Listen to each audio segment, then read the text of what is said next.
Yes, we all know Paul Walker was one of Hollywood's nicest guys, but what if we told you that even more heartwarming details came to light after his passing? Here's what we didn't know about the beloved actor until he was gone. Paul Walker may have fronted one of the most successful movie series of the 21st century, but did you know that he very nearly got the chance to showcase his action hero talents in an even more fantastical universe? In an interview with The Howard Stern Show in 2023, Brendan Fraser revealed that coming off of his The Mummy fame in the early 2000s days, he'd been in the pipeline to play none other than the Man of Steel himself, Superman. Everyone in town was reading for Superman. They were testing, I think maybe 6 or 7 guys in 2002, 3. And the Oscar-winning actor spotted several other famous faces in the audition room too, including a certain blue-eyed, blonde-haired heartthrob. Who are the guys? Who was being tested? Paul Do you Walker. remember? I remember Paul Walker was before me. They were like, the usual suspects. The project in question was Superman Flyby, a big screen caper scripted by J.J. Abrams, which sadly never got off the ground anyway. According to the 2018 documentary I Am Paul Walker, the star also turned down a later offer to wear the famous red, blue, and yellow lycra in what was presumably Superman Returns. Paul Walker's reputation as one of Hollywood's nice guys gained further credence shortly after his tragic death. In an interview with CBS Los Angeles, military vet Kyle Upham revealed that his wife Kristen's diamond ring was paid for by the star. In 2004, the pair visited a jewelry store in Santa Barbara shortly before Kyle was due to head out to the Middle East for a second tour of duty. Somehow, they got chatting with a fellow browser who looked remarkably familiar. Kristen said, "And when he found out Kyle just came back from Iraq, I remember seeing the look in his face. He kind of transformed." Kyle and Kristen had been looking at one particular ring, but its $9,000 price tag meant that they left the store empty-handed. However, as they were leaving, a surprise followed them. One of the ladies came out holding a bag and just simply said, "Here's your ring." And I think both of our mouths dropped. Although the staff kept tight-lipped about who had paid for the item, the Uphams worked out that it was the Hollywood heartthrob they'd just encountered. In the wake of Walker's tragic death, one of the store employees confirmed that this was the case. It's still to this day the most generous thing anyone's ever done for me. Paul Walker tragically lost his life in a car crash just moments after leaving a toy donation event staged by his own charity, Reach Out Worldwide. But if it hadn't been for a last-minute text message earlier that morning, he would probably have been busy picking out Christmas trees at that moment instead. In the I Am Paul Walker documentary, his mother, Cheryl Walker, revealed that the toy drive had completely slipped her son's mind until he received a reminder just hours before it was due to start. She recalled, "We were having this good conversation, and he'd forgotten about an event he had. He got a text and said, 'Oh my gosh, I'm supposed to be somewhere.'" Cheryl had been sitting at the kitchen table with Paul and his teenage daughter Meadow at the time the message came through. She went on to pay tribute to her oldest child, saying, "I think so many people think, oh, he was just a movie star who was killed in a car accident. But there was so much more to him. That was just a piece of who he was. He was an amazing man." The toy donation drive was staged by his Reach Out Worldwide charity in aid of Typhoon Haiyan's victims. And it was here where the Fast and Furious star uttered his last known words. Speaking to the press at the scene of the Santa Clarita crash that took Walker's life, Jim Thorpe revealed one of the last things that his friends said before leaving the event. According to the Mirror, Walker's words were,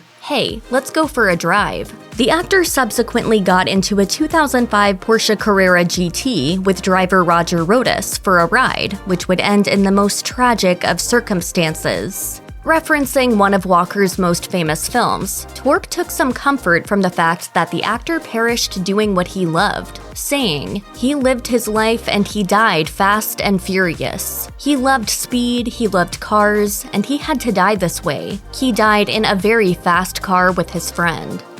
In the wake of Paul Walker's shocking death in 2013, Linda Hogan, ex-wife of the wrestling legend Hulk, told TMZ that there was an unlikely connection between the actor and her son. In fact, the two had been preparing to go into business together. Linda claimed that Paul and Nick Hogan had become good friends over a shared passion, saying, "They loved to do the cars together. They were planning on opening a shop together. They were thinking basically a place to store their toys. Paul was a super good person. He did so much for charity." According to Linda, Paul's charity efforts were also set to include her son's initiative. After nearly losing his life in a street racing incident 6 years previously, Nick had founded Keep It on the Track. It was an organization designed to keep the kind of vehicles involved in his crash off public roads. The reality TV star alleged that Walker had agreed to help raise its profile.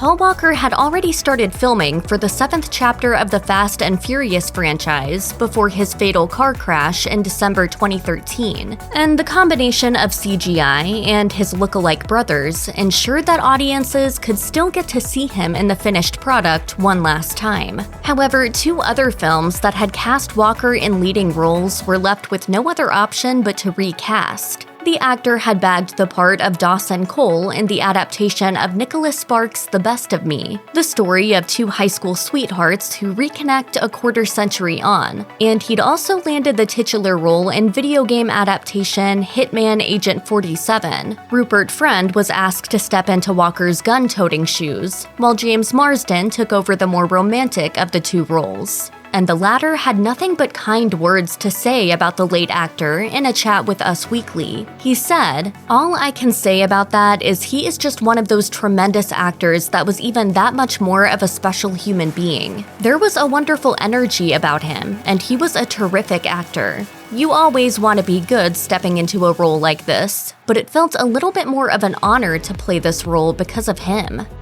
It's now hard to think of a Fast and the Furious film without Vin Diesel, but after steering the 2001 original to box office glory, and before returning for its triumphant 2009 reboot, the Muscle Man steered clear of the franchise for 2 chapters. As it turned out, his absence in the 2003 sequel apparently left co-star Paul Walker feeling exposed. In a 2021 interview with Entertainment Weekly, Too Fast, Too Furious favorite Tyrese Gibson revealed that Walker had some insecurities about carrying on without his former partner in crime. He said, "Paul really felt vulnerable after making the decision to proceed without Vin." The actor went on to say how director John Singleton tried his best to put Walker at ease throughout the shoot, ensuring that he knew the responsibility for the movie's success wouldn't be his alone. It was an approach which paid dividends. Gibson explained, "Everything about us and our banter and our true collaboration with Too Fast, it was a plan that we came up with. Like, I don't want to upstage you. You're not on a mission to upstage me. This is really about us saying, some way, somehow, there's a sequel to this thing. And how about we just do the best we can to make it great?" You know what I'm talking about.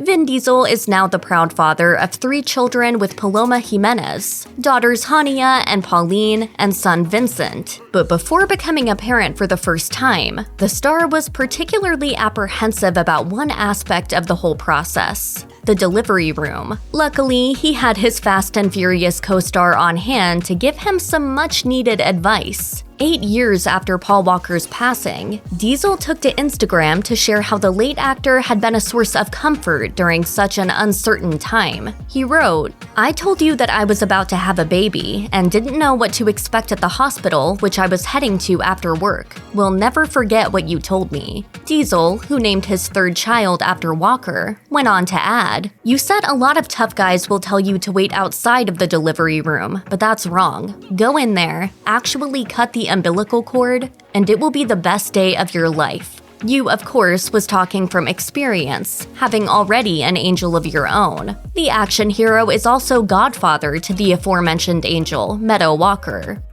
After appearing alongside Paul Walker in Too Fast, Too Furious, Tyrese Gibson went AWOL from the franchise for several installments, and he would probably have still remained absent if it hadn't been for the determination of his late co-star. Speaking to Entertainment Weekly's Binge podcast, Gibson revealed that Walker had to plead with producers to bring his character back for Fast 5, after having his previous requests fall on deaf ears. He explained, "It was a fight, man. I think there was some type of spoken but yet unspoken tension in and around Roman Pierce, and where do I fit in? And I think after hanging out with Vin a few times before we did 5, he realized quickly that I'm more of an asset." One of Paul Walker's first major film roles was in Meet the Deedles, a broad comedy in which he and Steve Van Wormer played surfer dudes who, in a hilarious mishap, get mistaken for National Park Service rangers. The 1998 comedy bombed with both critics and audiences alike, grossing less than a fifth of its $24 million budget, but the flop still appeared to give Walker a taste for the outdoor life. In fact, according to the 2018 documentary I Am Paul Walker, the star often dreamed about abandoning his Tinseltown career to become a park ranger in real life. Viewers of MTV's Cribs may remember that Walker had previously shown off his love of the great outdoors during a tour of the RV that the actor and his family used to vacation in. Wayne Kramer, who directed the star in Running Scared, also spoke about his life apart from acting. When Paul wasn't making movies, he wasn't in LA, he wasn't even in the country. He would be like in the Amazon, or he'd be like diving with sharks. The doc suggests that the only reason he didn't commit to his ambition was that he wanted to make sure that his daughter Meadow was financially secure.